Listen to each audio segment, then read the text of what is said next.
ہاں، انہوں نے آزردگی سے کہا، پھر اٹھ کھڑے ہوئے۔ میں مسجد جا رہا ہوں۔ رضیہ کی ماں، تم ریشما کو سلا دینا، یہ نہ ہو کہ اپنی خوشی میں بچی کی نیند خراب کر دو۔ ریشما انہیں لاٹھی ٹیک کر آہستہ آہستہ چل کر جاتے دیکھنے لگی، پھر نانی اماں کی آواز پر چونکی۔ زرینہ نیند کی بہت شوقین تھی، تمہیں بھی نیند تو آئی ہوگی۔ میرا تو آپ سے باتیں کرنے کو دل چاہ رہا ہے، وہ بولی تھی۔ اچھا تو تم لیٹ جاؤ، میں تمہارے پاس بیٹھ کر تم سے باتیں کرتی جاؤں گی، یہیں زرینہ کے کمرے میں آ جاؤ۔ پھر وہ مکرم سے مخاطب ہوئی، شاہ صاحب آپ اس کمرے میں آرام کریں، میں بہت شرمندہ ہوں، یہ جگہ آپ کے شایان شان نہیں۔ مکرم سگریٹ فرش پر جوتے کے ساتھ مسل کر اٹھ کھڑا ہوا۔ مگر آپ اور نانا جی کہاں سوئیں گے؟ ریشما نے پوچھا۔ تمہارے نانا تو مسجد سے دیر سے آئیں گے، ہم باہر سو جائیں گے، وہ بولی تھی۔ لیکن یہ تو اچھی بات نہیں، آپ لوگ بھی اندر سو جائیں، ہم بھی اندر سو جائیں گے، اس میں کون سی بڑی بات ہے؟ اچھا تو پھر ہم بھی تمہارے والے کمرے میں سو جائیں گے، خوش؟ ریشما آپ ہی اکیلے کمرے کی عادی ہے، لیکن اگر جگہ کم ہے تو وہ میرے والے کمرے میں آ جائیں، لیکن اس کے علاوہ کہیں نہیں، مکرم نے اپنے مخصوص حکمیہ لہجے میں کہا۔ ریشما اسے دیکھے گئی، نانی اماں شرمندہ ہو گئی۔ جگہ بہت ہے شاہ صاحب، جیسا آپ مناسب سمجھیں گے ویسا ہوگا۔ وہ مکرم والے کمرے میں آ گئی، یہاں 2 چارپائیاں تھیں، مکرم کے بیٹھتے ہی چارپائی سے چوں کی آواز آئی تھی۔ اس نے اس گھر کو زیر لب گالی دی اور جوتے اتارنے لگا تھا۔ بابا جان کو نانا کے گھر ہی بھجوانا تھا، تو ہمارے نانا نانی بھی تو تھے وہاں حویلی میں، نہ تو کوئی مسئلہ تھا اور نہ ہی جگہ کی کمی، کیا واہیات مکان ہے، ایک بھی چیز ڈھنگ کی نہیں ہے، اس نے سوچا۔ مکرم، ریشما نے اسے پکارا، وہ چارپائی کے اوپر ٹانگیں کر کے بیٹھا تھا۔ ایک بات کہوں، برا مت ماننا، آپ 100 باتیں کہیں آپ ہی، آپ کی بات کا برا کون مان سکتا ہے؟ پلیز نانا جی یا نانی سے سختی سے بات مت کرنا، یہی سوچ کر کہ وہ بزرگ ہیں، ہم سے عمر میں بہت بڑے ہیں، قابل عزت ہیں۔ مگر میں نے تو ان سے کوئی ایسی بات نہیں کی، وہ بولا تھا۔ ریشما خاموش ہو گئی، اسے اندازہ تھا کہ مکرم کا یہ لہجہ اس قدر پختہ ہو چکا تھا کہ اسے خود بھی پتہ نہیں چلتا کہ اس نے کسی سے سخت لہجے میں بات کی تھی۔ وہ 2 دن ریشما کی زندگی کے خوبصورت ترین دن تھے۔ مکرم سخت بور ہو چکا تھا، لیکن ریشما کی خوشی کی خاطر 2 دن کی سزا بھگت رہا تھا۔ اس کی سمجھ میں نہیں آ رہا تھا کہ وہاں آ کر ریشما اتنی خوش کیسے ہو گئی، اس کے نزدیک تو وہ دنیا کی واہیات ترین جگہ تھی۔ پہلے روز اس نے صبح ہی صبح نانی ماں کو گھر میں جھاڑو لگاتے دیکھا تو ان کے پاس چلی آئی۔ آپ رہنے دیں، میں لگا دوں گی جھاڑو۔ نانی اماں کو گوارا نہیں تھا، لیکن اس نے زبردستی جھاڑو ان کے ہاتھ سے چھین لی۔ مکرم یہ تمام منظر کمرے سے دیکھ رہا تھا، پہلے ہی اس کا موڈ سخت آف تھا۔ صبح صبح جھاڑو کی جھرجھر سن کر اس کی نیند اچاٹ ہو چکی تھی، پہلے ہی ساری رات بے آرامی میں گزری تھی۔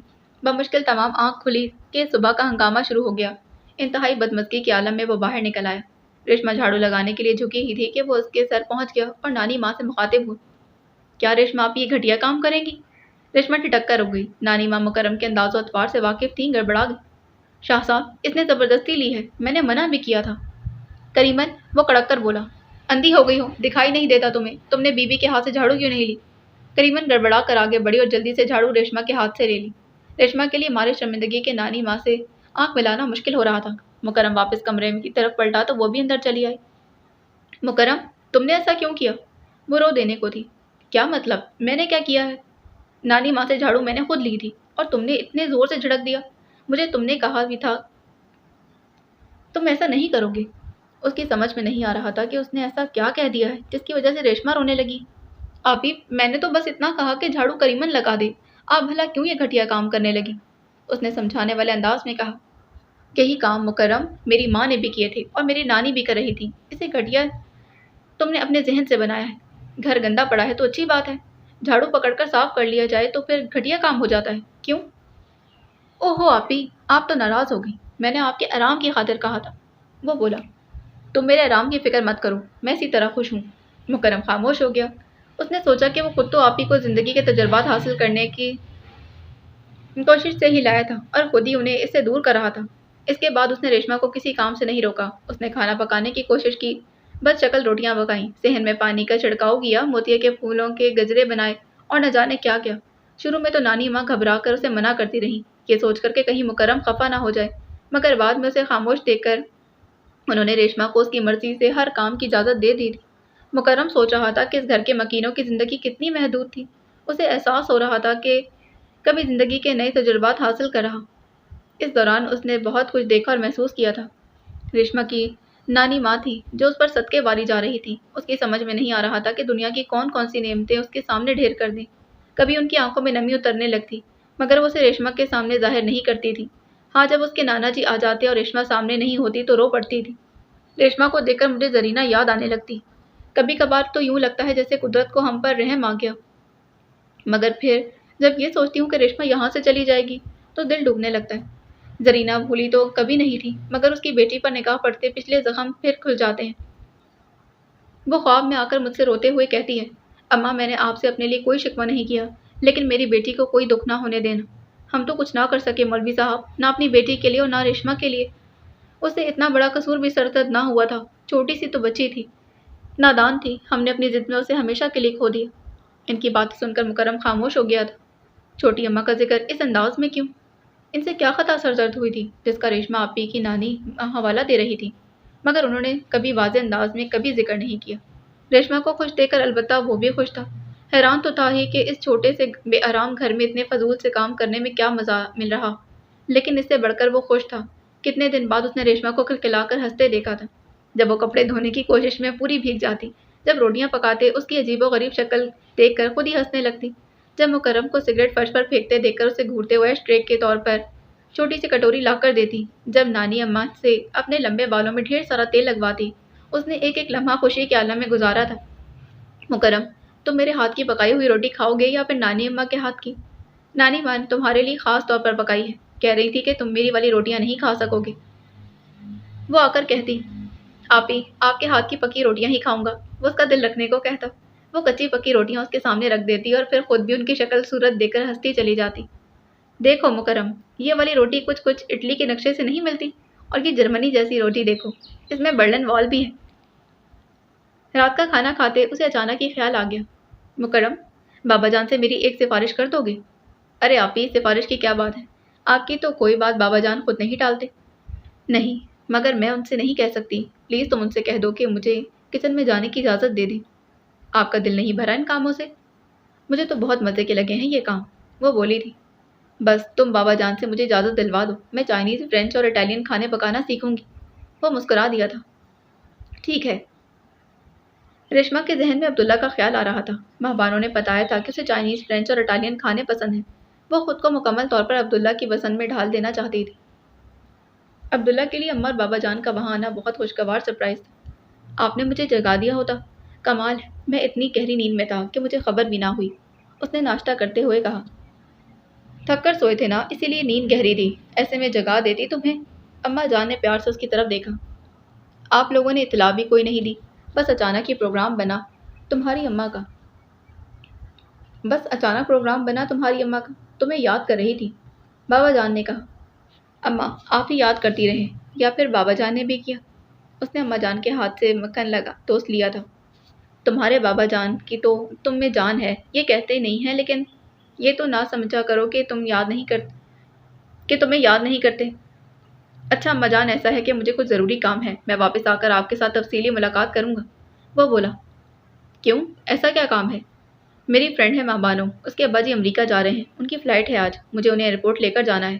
اس نے جلدی چائے حلق میں اتاری۔ بہت ضروری ہے کہ تم ہی انہیں ایئرپورٹ چھوڑنے جاؤ، وہ خود نہیں جا سکتے؟ بابا جان نے سگار سلگاتے سرسری انداز میں پوچھا۔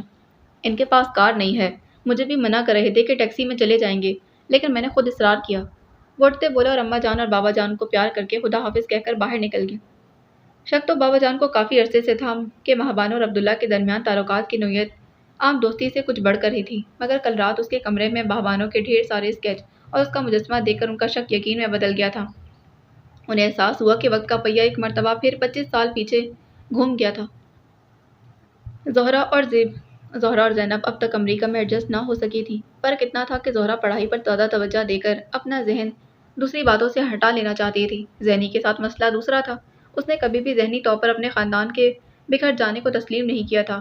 بالآخر وہ گاؤں واپس گئی تھی، تب بھی وہ وہاں کی پابندیوں سے گھبرا گئی تھی، مگر اب وہ محسوس کرتی کہ وہ سب کچھ امریکہ جانے سے پہلے بہتر حال میں تھا، اور کچھ نہیں تو وہاں سب اپنے تو تھے، اپنی مٹی سے اپنائیت خوشبو تو آتی تھی۔ سب اب بھی قدم قدم پر ان کا حوصلہ بڑھاتا، اسے گھمانے پھرانے لے جاتا، مگر وہ کسی طور بہل نہ رہی تھی۔ عموماً سب اس کے اپارٹمنٹ میں چلا آتا تھا، زینی کو وہ اپنے اپارٹمنٹ میں نہیں لے جانا چاہتا تھا۔ اس کی وجہ وہاں خادم حسین کی موجودگی تھی، اور وہ نہیں چاہتا تھا کہ پہلے سے ذہنی طور پر پریشان زینی اسے دیکھ کر یا اس کی کسی حرکت سے مزید پریشان ہو۔ مگر اس روز خادم حسین کا تفریح کی غرض سے باہر نکلنے کا ارادہ تھا، اور سب کا خیال تھا کہ وہ اتنی جلدی واپس نہیں آئے گا، اسی لیے تو وہ زینی کو اپنے اپارٹمنٹ میں لے آیا تھا۔